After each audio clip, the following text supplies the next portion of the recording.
Hey guys, today we're going to be talking about a Kia Sorento, also known as the Kia Sedona, also known as, I don't know, Mitsubishi uses this motor as well. It's the 3.5 liter Mitsubishi engine that they put in this 03 Kia Sorento. Sedona, they're all the same. Anyway, so what happened is the crank sensor has went bad in this, but of course in order to change the crank sensor, you have to take the timing off. So I'm basically going to touch base and teach you a few things about how this actually works.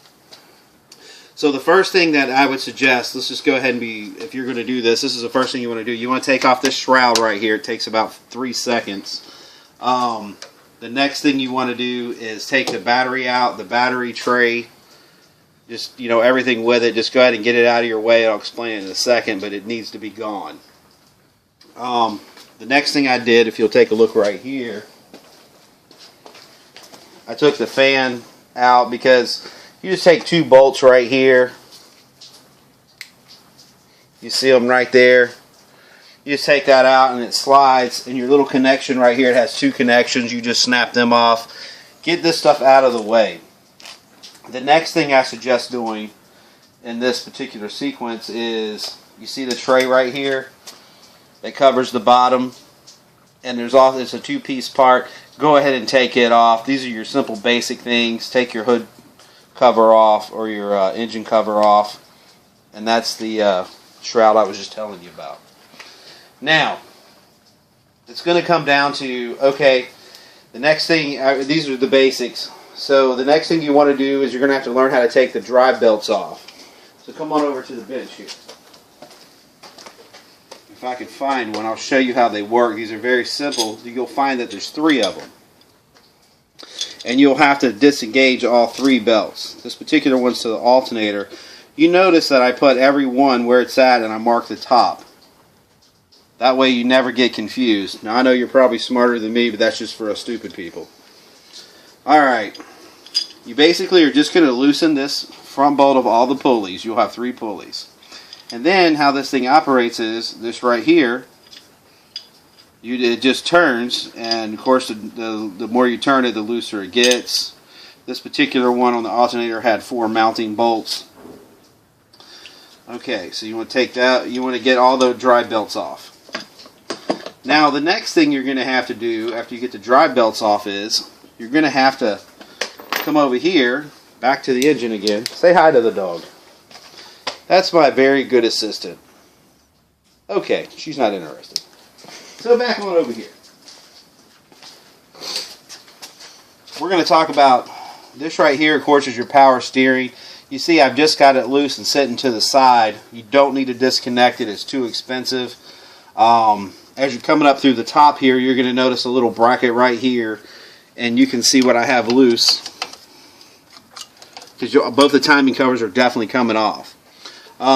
You're also going to need to drain the radiator, because if not, you're going to have an ocean hit you like you don't want anybody's business. It's going to come down like just a lot. So just go ahead and drain the radiator so you kind of avoid that.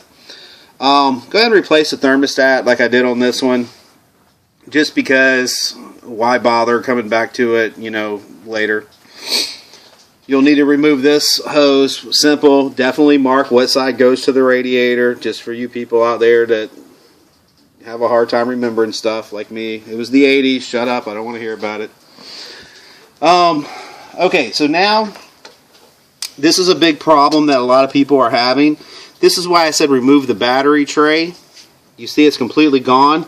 And if you look down here, this bracket right here has got to come loose to take the front mounting, the aluminum big face off of it. So what I did was real simple. By removing this, I had access to this belt, this bolt here, and there's a couple more on the bottom side. But first, by removing the battery tray, I was able to access the actual mounting bolts that actually mount. I don't know if you can actually see them from right here, but the actual air conditioner has 4 that go sideways. You take those 4 off, and then see the AC will just float around. You can do whatever you want with it. This particular case, I pushed it forward so I could get to these bracket bolts right here. Now, One thing about that bracket bolts, they're not all the same. The bottom forward one's actually different than the other three. So definitely mark that in your catalog. I just left the AC bolts that mount the AC exactly in it because they're kind of a pain in the ass if you're trying to take them out and put them back in. So it doesn't hurt anything just to keep them there, and you don't move the AC much anyway. But anyway, the AC is loose. The alternator comes off very easy as well. Some people disconnect them and all that. That's probably the smart thing to do. You notice I put it in a plastic bag because I knew that I was going to be dealing with coolant. But just to save myself time on the redo of putting it back together, I went ahead and just bagged it. Okay, so now the next thing comes into play. Come on over here again, and let's talk about some of these. This right here is your water pump pulley. You see it comes together. It's also mounted, but this goes over. It's got 4 little nuts. Undo these nuts ahead of time before you take your drive belts off. It just makes it easier with that little bit of tension. It doesn't have much pressure on it at all. The alternator pulley, just like this one, no big deal. Now the harmonic balancer, this seems to be a toughie.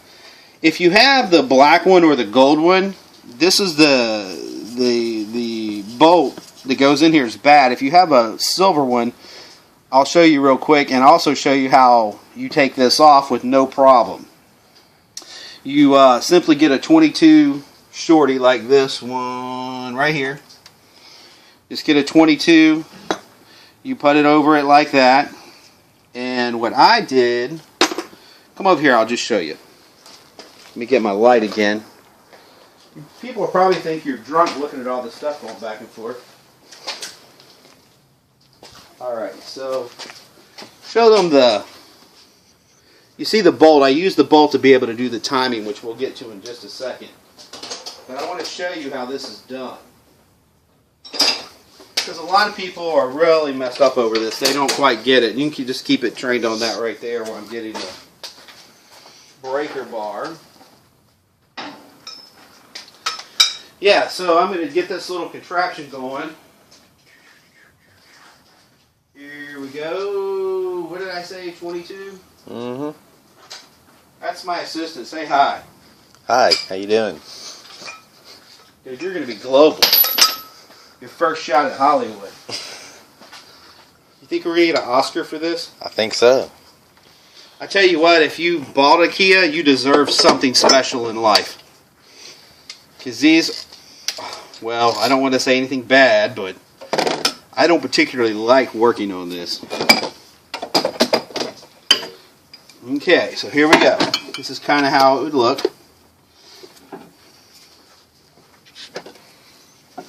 Alright, the AC, of course, would be out of the way. And I want you to show them this right here, my buddy. You see that cross rail right there? Can you see that in the screen? Yeah. Alright, so I take a bar. You see how this goes, guys? I'm going to do it outside of the car so you can see. So look, this is exactly the bars right here. You lay this on it like this. Because remember, it's lefty-loosey, righty-tighty on this particular one, thank God. So, you basically just put that on there, hit the key once or twice, don't start it, just bump it, and basically it works like an impact wrench, and it'll bust itself loose in just a second, and you can just take it off. Now, the harmonic balancer itself, or the dampener pulley, or whatever the hell you want to call it, it will just slide off. This particular one just came off with no grief whatsoever. If you do need a little bit of help, just take a little hammer and just kind of tap it just a hair. And, alright, let me get rid of this problem right here. Now, let's see, is there anything else that's relevant over there? Alright, so let's talk about timing. Well, let's talk about the water pump real quick. Water pump's real easy. In my Haynes book, it doesn't say what kind of torque it takes to put it back on. It just says information not available. Isn't that nice? So anyway, I've Googled it, and one guy said 16 pounds. But when I took it off, it didn't feel like that. So I went with the book of try about 8 to 10 pounds. That should do it. There's no way to verify that, but I'm telling you that if you do any more than that, they're going to strip out. So that's somewhere around the threshold of what they're able to take. So I just went with a safe number. Do what you want to do. It's all on you, player. Alright, so let's talk about the timing for a second. Now, what you're probably wondering is how the tensioner works, which is mounted right here, but I've got them on my bench over there, so we're going to go back and we're going to go play on that. But let me show you where the timing marks are, because this is pretty simple stuff. If you look, you notice a little indentation right here. Do you see that in the screen? Yeah. Okay, there's just a little V-cut indentation, and then you see a flat line right here. So now kind of look back from it and see if you can see it. And you'll notice your crank sensor goes right into these two mounts, which is what I had to replace. And why you got to replace those is because they get hot over time and then they start malfunctioning. It's just a magnet and it's just how it works. So, and by the way, while you're at this, you see this little cam sensor? That's the twin to it, and that's where it goes. So that's easily replaced if you're here at the same time anyway and you've got a few extra dollars. I'd just go ahead and do it. Now the timing is going to replace this pulley and of course the tensioner pulley as well as the belt. Meanwhile, this is before you take the timing belt off, this is very imperative that you do this. All these stock from the factory, you'll notice these flat fins right here. And then right here, they got a little indentation. Now, some people are like, oh my God, how are you going to do that? As you can see, if you put this right in the groove, it should end up right even with that. You see what I'm saying? Can you tell? Let me switch angles. Alright. Here you go. Boom, there she sits. Yep. And you notice you can do it with all of them where this locks might be a little bit in the way, but that's kind of an idea. Now, before you take this freaking timing belt off, line these up, okay? And you can't really see, but they have two. If they're coming from the factory, it has these two right here that go with this. And then the factory is really nice because they see if you can see that green dot from this angle right here. Come over here. Those green dots. The first one. Oh, there you go. The green dots will line up as well, so that give you an idea. Now, these are two different type of cam locks, and the reason I've got two different ones on there, I only had one of the other and one of the other one too. But this right here is really cool and it's really fast and it's really easy. I love these O'Reilly's, rinse these. And then over there you have the Lyle, Leslie, whatever the hell they call that name. I still don't know what it's called. Those are real simple to do too, and they work perfect and they have no variation. All you do is just hand tighten them right there and then get you like a 14-15 millimeter wrench, do maybe an eighth of a turn, and that joker ain't going nowhere. Do that before you ever take the timing belt off, guys, because it's a pain in the ass if you take the timing belt off. But if you have to, it can be done after the timing belt's off. Okay, let's go over here to the timing belt tensioners and pulleys and how to do all this. Alright. One thing you'll notice is this. This right here just floats. No problem. Just floats like that. And people don't know how to, when you got the timing belt on, this thing will just be kind of sitting here like this, and they don't really get how to do this. So here, I kind of made this own little tool. They make a little tool with this with some little things on it, but it's hard to put any torque on it. It only requires about 5 pounds. The timing belt's on. You just turn it like that, and that's going to take up the tension of the belt. Snug this in. This bolt right here is what's important. So you're going to, really, if you had two people, it'd be great. But one person to hold the little tension on it, another person to tighten this down right here. Now, all this is well and good, but this little joker right here is a self-contained hydraulic press. Pump, whatever you want to call it. Hydraulic something, whatever. How this sits is about like, I guess it sits on the bottom. Oh yeah, it'd have to sit like this. So while it's in the car, you see this flat spot right here? It's going to kind of sit like this. And that little sucker is going to pop out. And let me tell you what, brothers and sisters, you are not going to be able to push that down with your hand. So take it out. And you can use either like a little, I just kind of broke off a little Allen wrench that fit through there. Put it in a vise, run it down, slip that in there. Now, this right here has to be tightened down to where the belt's kind of holding in place just a little bit. Because once you pull this, you will not be able to reset it. You're going to have to redo the whole thing again if you don't pull this out to hold this, or you do something out of sequence.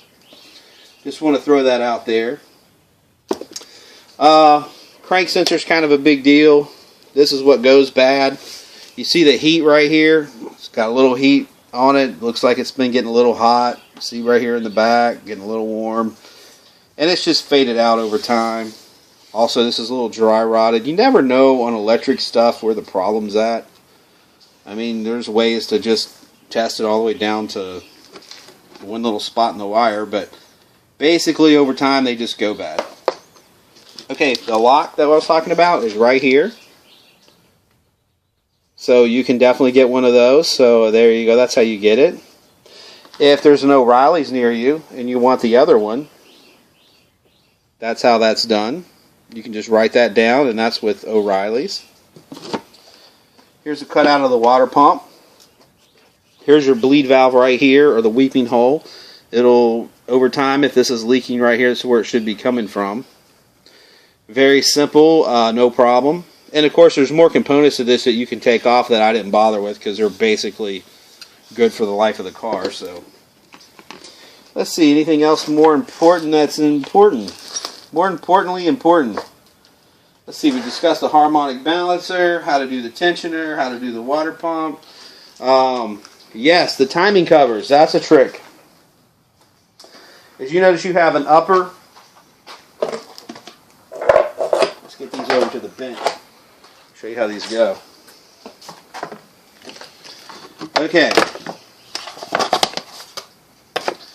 The lower timing cover is really what you're after, because that's what's how I needed the crank sensor in my particular case. When I got to the crank sensor, I figured out you can't access one of the bolts without removing the timing belt. So there is no way around it. You're going to have to take everything off. So, alright, kind of goes like this. And you will have to take these top ones off in order to access the bottom ones. But it doesn't matter because the timing belt's coming off anyway. Just wanted to show you that so you see where all the bolts are at. They go to it. I think they're all 10 millimeter, if I remember right. And the last thing I want to discuss is the aluminum bracket that holds everything together. The dog has moved. Yes, the dog has moved. Sorry, a little upside down. As you notice right here, you have the before top dead center right here. That's kind of a little tag on it, so you'll be able to quickly identify where everything's at. But this is why you have to take off the air conditioner, the alternator, the power steering, the water, because you can't take this off to get to the covers which sit underneath it. That's how Hyundai did it. I say Hyundai because it's a Hyundai engine. That's how they did it in order to be able to mount everything. It's actually not a bad job. It's not terribly impossible. It is a little time consuming. However, this is about the sum of all the parts it takes. I wish anyone the best of luck on this. Definitely take time to check your timing marks. Definitely do not attempt this without the locks on the cams, because you can screw that engine up. It's an interference engine. It will pop, and you will be doing a head job on it, and not the good kind. So, long story short, if I were you, just take it easy, be patient with it, and it'll happen. There was something else I was going to say, but... Oh, subscribe to my channel. That's what you need to do. I need people to subscribe. Apparently, if I get 10,000, I can make like 10 cents, or I don't know what it is, but I only have like 50 or 60 right now, so I'm thinking I need some more subscriptions to get to the 10,000. So anyway, lots of laughs. I hope everything works out for you. Oh, and when you get done with this, before you move anywhere else on the timing, take that. You notice I put the bolt back in it in order to make sure the timing was perfect. Take your socket And do it by hand a couple. I'd actually do it 3 or 4 times to make sure there's nothing hitting, because if anything's hitting, it's going to smoke the engine. So just do it by hand, do it nice and slow, and once you're very comfortable that nothing's hitting and your timing marks keep lining up, and they're very simple, I mean, even a dumbass like me can line it up, so it's not a problem. Alright, well, good luck, man. Peace out, man. Subscribe to my channel. I have all kinds of crazy crap I'm always doing, so I'm going to start posting it up. Peace out, man.